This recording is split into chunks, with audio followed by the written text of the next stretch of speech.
और उसके पीछे जमींदार अपनी बालकनी में पाइप से तंबाकू पी रहे हैं। उसके बाद आप अब्दुल्ला को खड़े देख सकते हैं, जिनकी दाढ़ी से आसानी से उनके मुसलमान होने की पुष्टि होती है।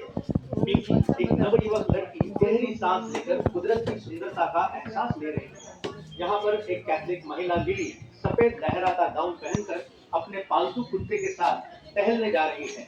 उनका सेवक उनके लिए छाता लेकर पीछे टहल रहा है। थोड़ी दाई तरफ एक हिंदू महिला लता अपने घर से दिवजा लेकर मंदिर के लिए निकल रही है। लता के घर के बाजू में फूल बेचने वाली औरत शब्दुलें फूलों का हार पिरो रही है। उन दिनों जब तक बालों को फूलों से संवारा नहीं जाता, तब तक औरत का पहनावा पूरा नहीं होता था। शौक से कहना पड़ता है कि आजकल फूल महिलाओं के बालों में कभी कभार ही दिखते हैं। उसके बाजू में गोविंद का घर है, जो बुनावट करता था। उसकी सेवाएं बहुत ही आवश्यक थी, क्योंकि उन दिनों प्लास्टिक की तो रचना ही नहीं हुई थी। गोविंद बांस से टोकरे, चटाई और भी बहुत सारी कामकाज या घरेलू इस्तेमाल की वस्तुएं बुनता था। आपके नजदीक दाहिनी ओर कंगन वाला विभिन्न प्रकार के कंगन अलग अलग नाप और रंगों में दिखा रहा है। क्या आप जानते हैं, गोवा के गुजरे जमाने में एक औरत की जिंदगी के अलग अलग पहलू उसकी हाथों की चूड़ियों से पता चलते थे। सफेद और काले रंग की चूड़ियां बच्चों को बुरी नजर से बचाती थी। रंगीन चूड़ियां नवयुवक लड़कियों के लिए, खास आकार और रंग की चूड़ियां मंगनी हुई लड़कियों के लिए, हरी चूड़ियां गर्भवती महिलाओं के लिए और काली चूड़ियां कुछ विधवाओं के लिए होती थी। अब हम रुआ आना मोरिन से गुजरेंगे। यहाँ अलग अलग लोग व्यापार चला रहे हैं। जल्दी आपको गणपत दिखेगा, जो चने बेचने वाला है। चने उसी वक्त सेंक कर ग्राहक को बेचे जाते थे। क्या आप इन्हें चखना पसंद करेंगे? चलिए आगे बढ़कर खरीद ही लीजिए। गणपत का सहायक आसपास ही होगा।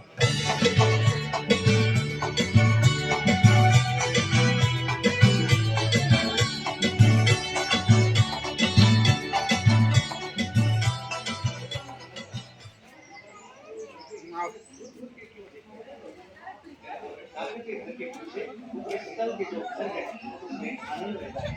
घरों के आंगन में तुलसी का स्थान। यहाँ आनंद का परिवार भगवान गणेश की आराधना करते हुए दिखाई दे रहा है।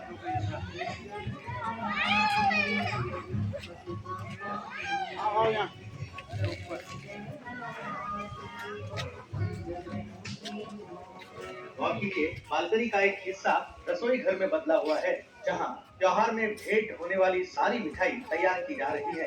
गोवा के हिंदुओं के लिए गणेश चतुर्थी ही सबसे बड़ा और महत्वपूर्ण त्योहार है। आनंद के घर के बाजू में आपको समुद्र मंथन का वर्णन दिखाई देगा। समुद्र मंथन से समुद्र का अमृत प्राप्त कर भगवान राक्षसों से युद्ध में अजय हुए। इसी दौरान भगवान विष्णु ने वराह अवतार लिया। रुआ आना मोरीन हमें बाजार में ले जाता है, जिसे उन दिनों टिंटो कहते थे। टिंटो एक ऐसी जगह थी जहां गांव में और आसपास के इलाकों में होने वाली खबरों की जानकारी मिलती थी। देखिए, टिंटो के एक खंबे पे पोस्टर चिपका के थिएटर का इश्तिहार दिया गया है। बाएं सिरे पे गांव का ढिंडोरा पीटने वाला गांव वालों की महत्व की खबरों का प्रचार कर रहा है। दाहिने सिरे पे कर समाहर्ता या टैक्स कलेक्टर जो कर इकट्ठा करने के अलावा अपनी खरीदी जरूरत की वस्तुएं भी ली जाती हैं। आपके पीछे जो वो लैटराइट के खंबे है, उसे रोल ने कहा जाता है। ये एक उभरा हुआ मंच है, जो खिलाड़ी को करने वाले लोगों को आराम और राहत उपलब्ध करता है।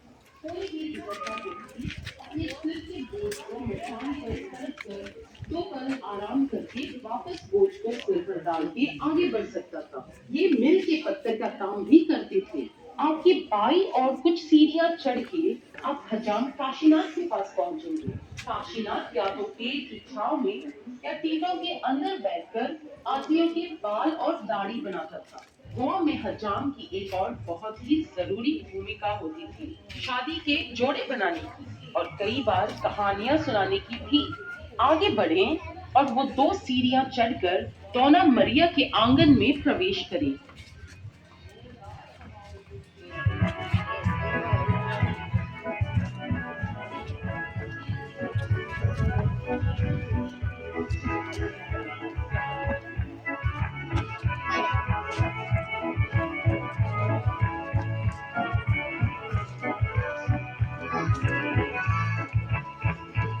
कहा जाता है कि संगीत गोवा वासियों के रगों में दौड़ता है। जैसे कि आप देख सकते हैं, बाएं सिरे पे मिस्त्री या गिरिजाघर गायक दल के उस्ताद अपने घर में प्रतिभाशाली बच्चों को विशेष क्लासेस दे रहे हैं। उस समय सर्वाधिक अधिमान्य बाजा वायलिन ही था। वायलिन इतना लोकप्रिय हो गया कि भारतीय शास्त्रीय संगीत में उसे अंगीकृत किया गया। मिस्त्री के घर के ठीक ऊपर आपको एक सनडायल या धूप घड़ी दिखाई देगी। अगर आप सही भौगोलिक वक्त चाहते हैं तो अपनी घड़ी को सही कीजिए। मिस्त्री के घर के बाजू में ताबाकारिया या तंबाकू घर है। तंबाकू का व्यापार प्रमुख उद्योग था, इसलिए तंबाकू घर हुआ करते थे। इन तंबाकू घरों से ही गोवा में डाक संबंधी सेवाएं शुरू हुई। इस बड़ी दीवार को फोंट कहते हैं, जहाँ झरने का पानी नहर से होकर समुद्र के बादशाह पोर्ट नेपच्यून के मुंह से निकलता है। ये पानी गांव से घूमते हुए बहकर आखिरकार उस तालाब में पहुंचता है जो हमने पहले देखा था। अब दाना मारिया से मिलकर उनके घर की एक झलक देखने के लिए पीछे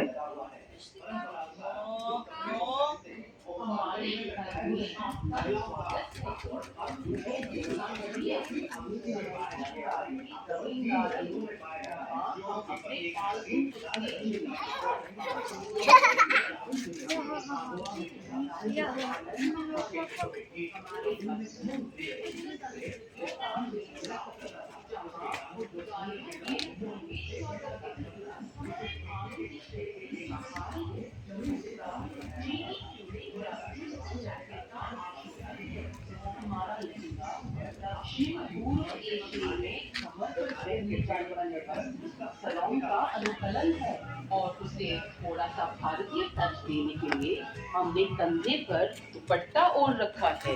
हमारे घर के स्तंभ के नीचे की चौकी ऊंची है और ऊपर चढ़ने के लिए कई सीढ़ियां हैं।